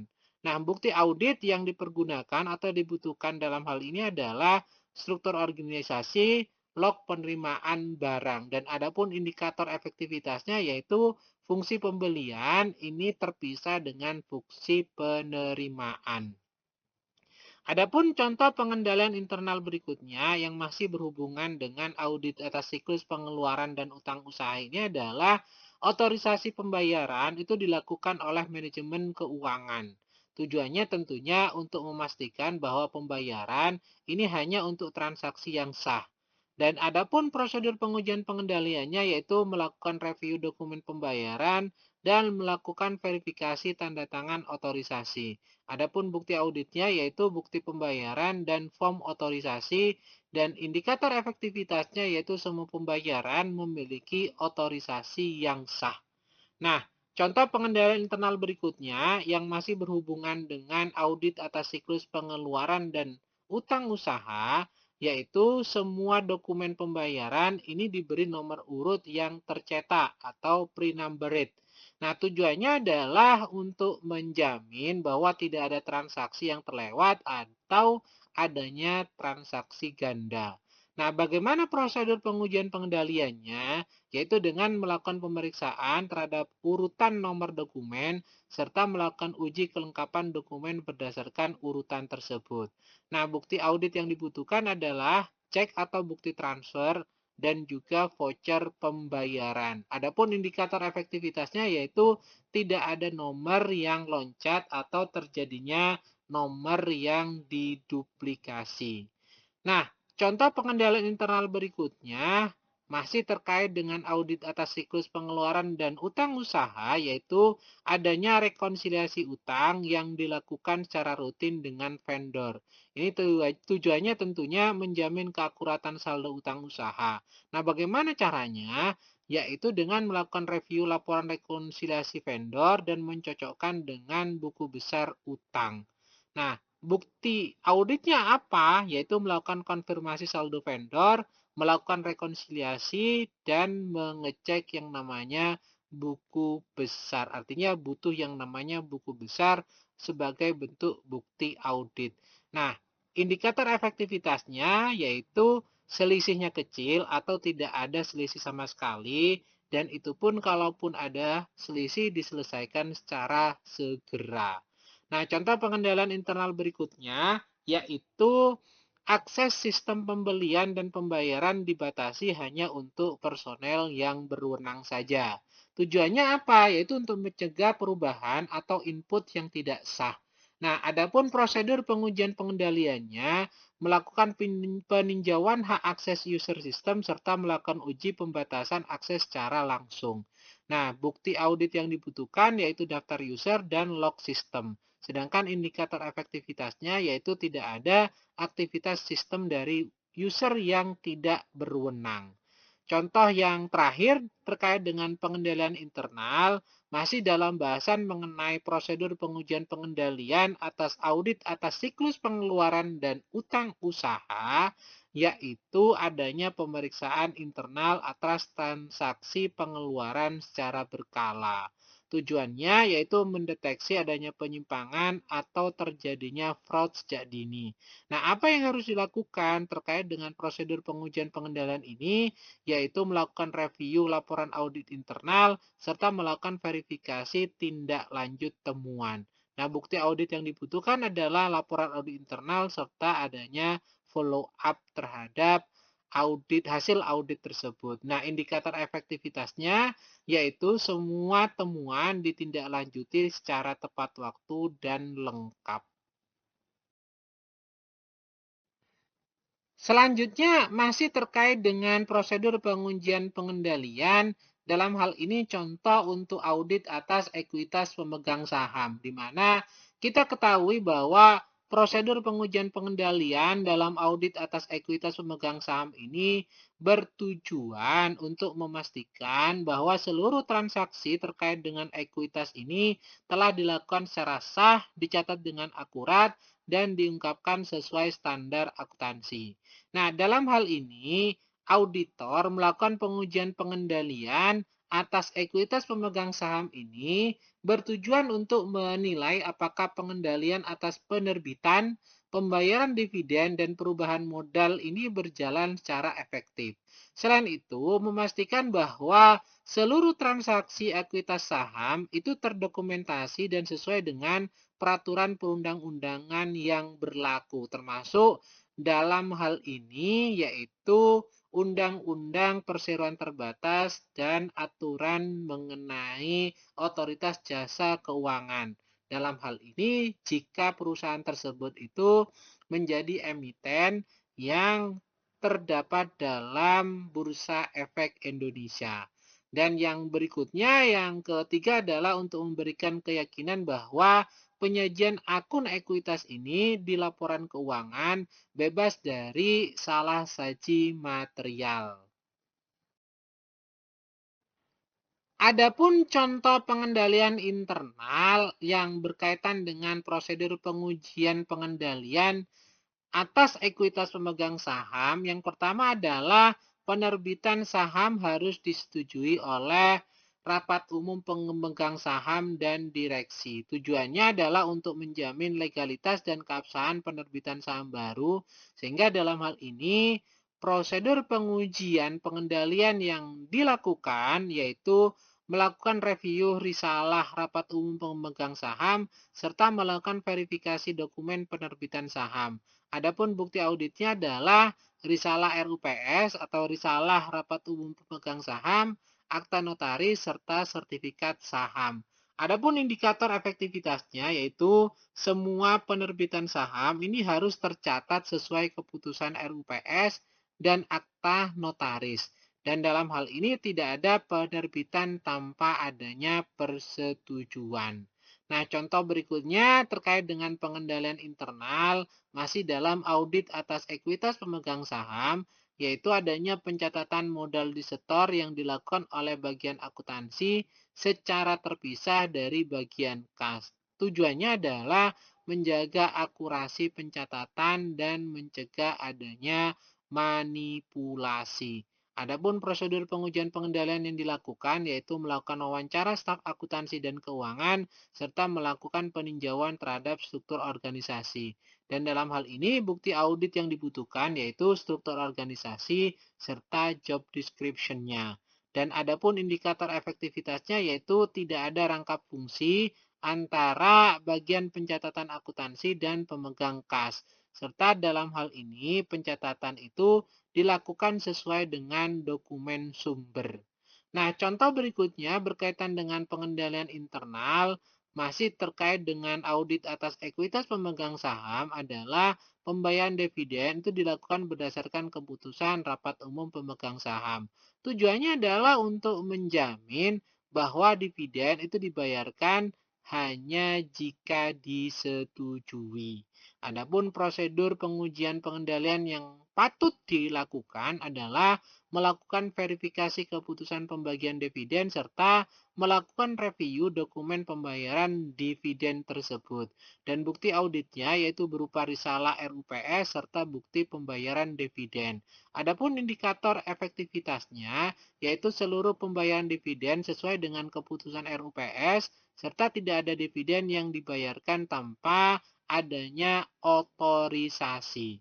Contoh berikutnya terkait dengan pengendalian internal, masih dalam bahasan mengenai prosedur pengujian pengendalian atas ekuitas pemegang saham, yaitu adanya perubahan dalam komposisi pemegang saham, ini harus didokumentasikan dan diperbarui dalam daftar pemegang saham. Tujuannya adalah untuk memastikan informasi pemegang saham itu akurat dan terkini.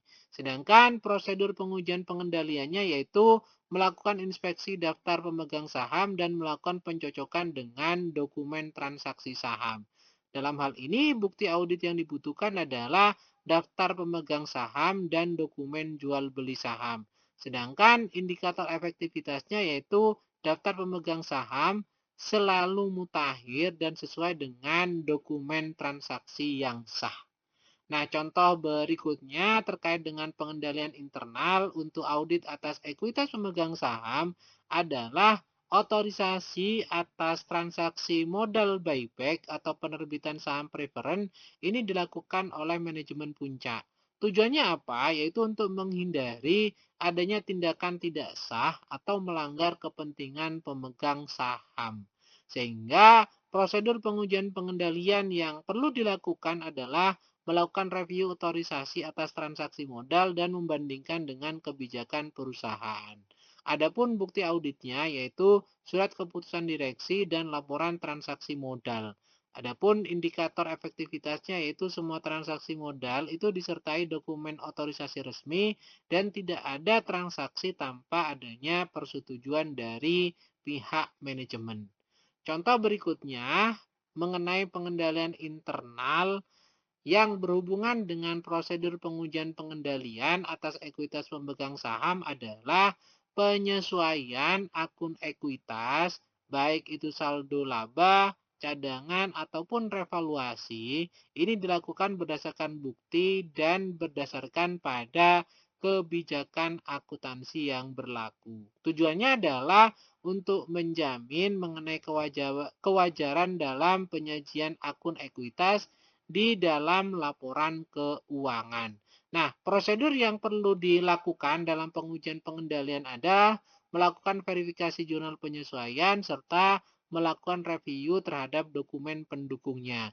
Adapun bukti audit yang dibutuhkan berupa jurnal umum, laporan keuangan, serta dokumen pendukung penyesuaian. Sehingga dalam hal ini indikator ekuitas yang dapat ditetapkan yaitu adanya penyesuaian akun ekuitas tentunya memiliki dasar dokumen yang sah dan sesuai dengan standar akuntansi.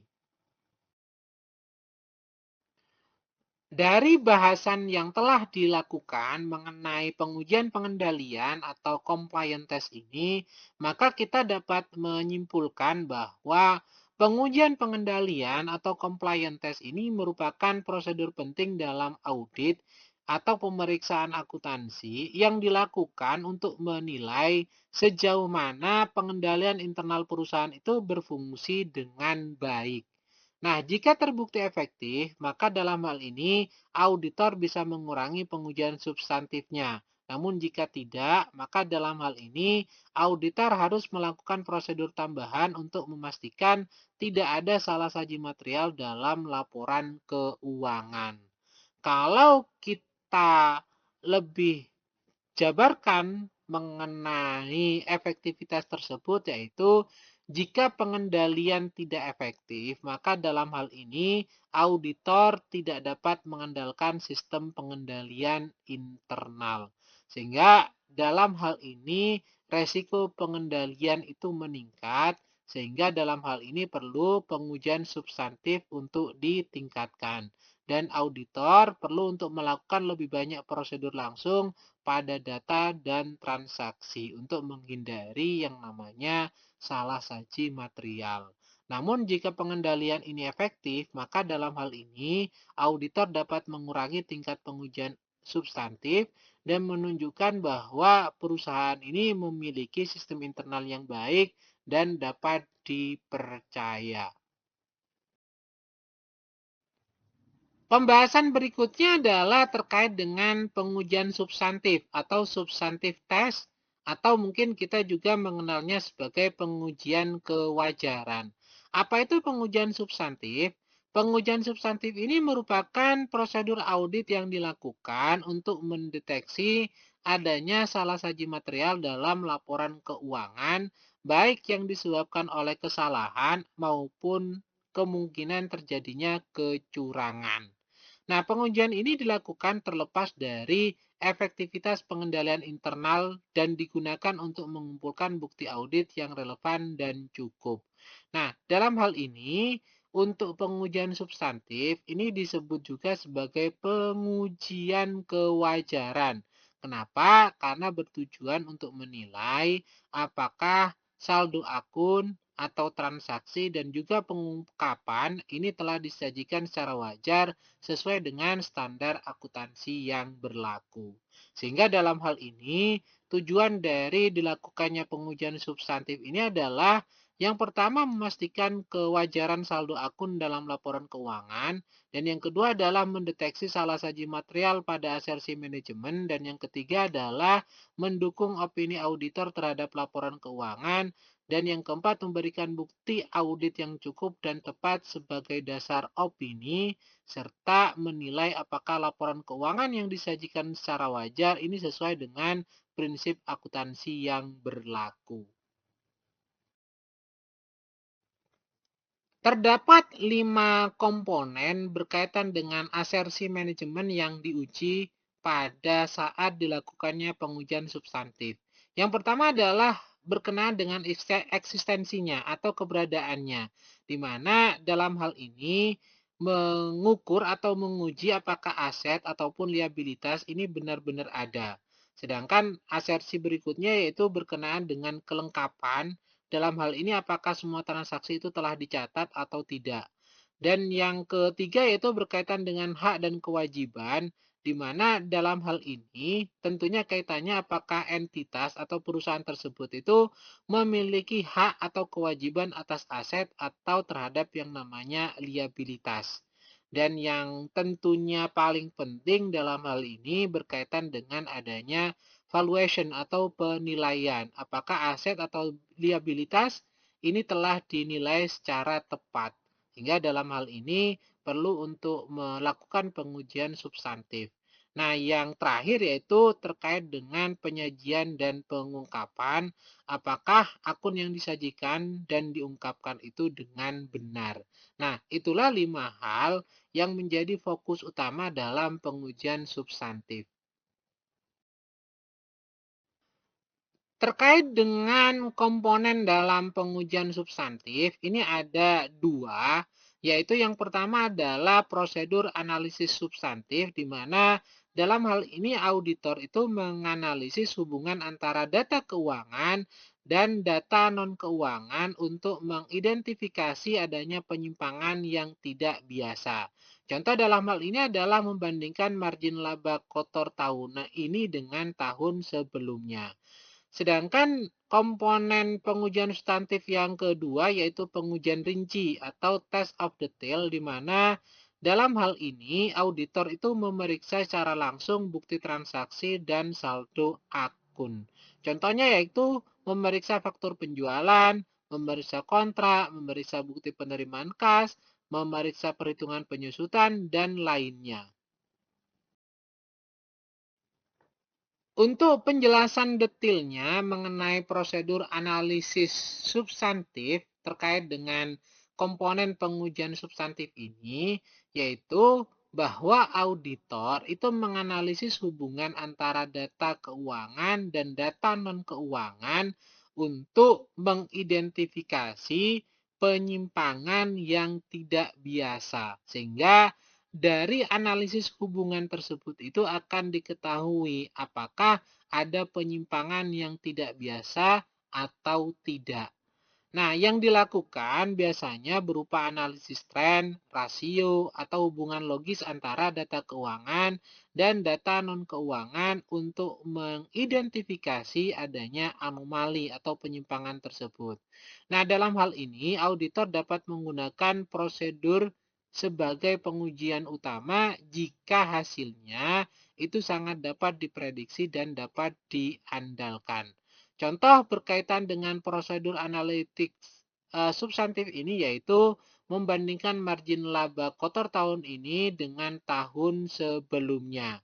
Atau dalam hal ini adalah menganalisis hubungan antara penjualan dan piutang dan juga menggunakan estimasi untuk memperkirakan beban listrik berdasarkan pada meteran dan tarif atau juga melakukan prediksi nilai akun berdasarkan data historis atau data non-keuangan. Misalnya, menghitung estimasi penjualan berdasarkan pada jumlah unit yang terjual dikalikan dengan harga rata-rata. Nah, ini merupakan contoh-contoh terkait dengan prosedur analitis substantif.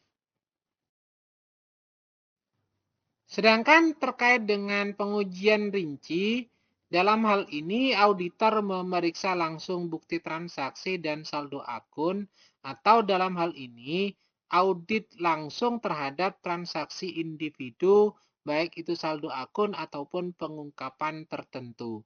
Nah, contoh berkaitan dengan pengujian rinci ini yaitu memeriksa terhadap faktur penjualan, kontrak, bukti penerimaan kas, perhitungan penyusutan, dan lain sebagainya. Atau memeriksa faktur penjualan untuk mendukung saldo piutang, atau mengirim surat konfirmasi kepada debitur, atau memeriksa mengenai dokumen pembelian untuk mendukung nilai aset tetap, atau menghitung kembali penyusutan atau depresiasi, atau melakukan cash of name atau perhitungan kas secara fisik. Itu adalah beberapa contoh pengujian rinci dalam pengujian substantif. Berikut ini adalah contoh pengujian substantif berdasarkan pada akun, semisal akun kas dan bank, maka pengujian substantifnya yaitu dapat berupa rekonsiliasi bank, kirim konfirmasi saldo bank, atau melakukan inspeksi bukti bank dan melakukan pemeriksaan cash of name. Sedangkan contoh pengujian substantif pada akun piutang usaha yaitu dapat berupa konfirmasi pihak ketiga, uji umur piutang, uji cadangan kerugian piutang. Dan untuk contoh pengujian substantif pada akun persediaan, yaitu dengan cara pemeriksaan fisik, uji perhitungan harga pokok per item, atau melakukan analisis penurunan nilai, atau juga membandingkan dengan harga pasar jika itu diperlukan. Nah, contoh berikutnya adalah terkait dengan pengujian substantif pada akun aset tetap, di mana prosedur pengujian substantif ini dapat berupa pemeriksaan dokumen perolehan atau pembelian aset, serta juga dapat melakukan pengujian perhitungan penyusutan atau perhitungan depresiasi, dan melakukan inspeksi aset secara fisik. Dan untuk contoh pengujian substantif berdasarkan pada akun ekuitas, ini dapat melakukan verifikasi dokumen penerbitan saham, melakukan peninjauan pembagian dividen berdasarkan pada risalah rapat umum pemegang saham. Sedangkan contoh pengujian substantif pada akun pendapatan yaitu dapat berupa uji detail faktor penjualan atau melakukan analisis tren penjualan. Sedangkan contoh pengujian substantif terhadap akun pembelian dan juga terhadap akun utang usaha ini dapat dilakukan pengiriman konfirmasi ke pemasok, membandingkan faktur dengan PO dan bukti penerimaan. Sedangkan contoh pengujian substantif terhadap akun beban gaji ini bisa berupa cek dokumen absensi dan pengajian atau melakukan uji rekalkulasi terhadap perhitungan gaji tersebut. Berkenaan dengan pembahasan mengenai pengujian substantif atau substantif test ini, maka kita dapat menyimpulkan bahwa pengujian substantif ini merupakan inti dari proses audit eksternal di mana tujuannya adalah untuk memastikan bahwa laporan keuangan ini disusun secara wajar, lengkap, dan bebas dari salah saji material. Sedangkan pengujiannya ini dapat dilakukan melalui uji detail atau dengan cara prosedur analitis tergantung pada resiko audit dan efektivitas pengendalian internal perusahaan. Dan untuk hubungan dengan pengendalian internal yang berkaitan dengan pengujian substantif ini yaitu jika pengendalian internal klien ini kuat dan efektif, maka dalam hal ini auditor dapat mengurangi tingkat pengujian substantif. Namun jika pengendalian internal ini lemah, maka dalam hal ini auditor wajib untuk meningkatkan pengujian substantif untuk mendapatkan bukti yang lebih memadai. Setelah kita mempelajari mengenai pengujian pengendalian atau compliance test dan pengujian substantif atau substantif test, maka kita dapat lihat perbedaan antara kedua pengujian tersebut, yaitu pengujian pengendalian dan pengujian substantif. Nah, fokus dari pengujian pengendalian ini adalah efektivitas sistem pengendalian internal yang dimiliki oleh perusahaan. Sedangkan fokus dari pengujian substantif ini berupa kebenaran saldo akun atau kebenaran dari transaksi yang terjadi. Sedangkan tujuan dari pengujian pengendalian ini adalah untuk menilai efektivitas dari pengendalian internal. Apakah pengendalian tersebut itu berjalan dengan baik atau tidak. Sedangkan tujuan dari pengujian substantif ini adalah untuk menemukan mengenai salah saji material yang terjadi pada setiap akun atau pada setiap transaksi yang ada. Nah, untuk waktu pelaksanaannya, biasanya pengujian pengendalian ini dilakukan sebelum pengujian substantif itu dilaksanakan. Atau bisa saja pengujian pengendalian ini dilakukan bersamaan dengan pengujian substantif. Sedangkan untuk pengujian substantif, ini waktu pelaksanaannya itu adalah setelah dilakukan pengujian pengendalian atau bisa saja bahkan tanpa adanya pengujian pengendalian langsung dilakukan pengujian substantif. Tapi pada umumnya dilakukan pengujian pengendalian terlebih dahulu, selanjutnya dilakukan pengujian substantif.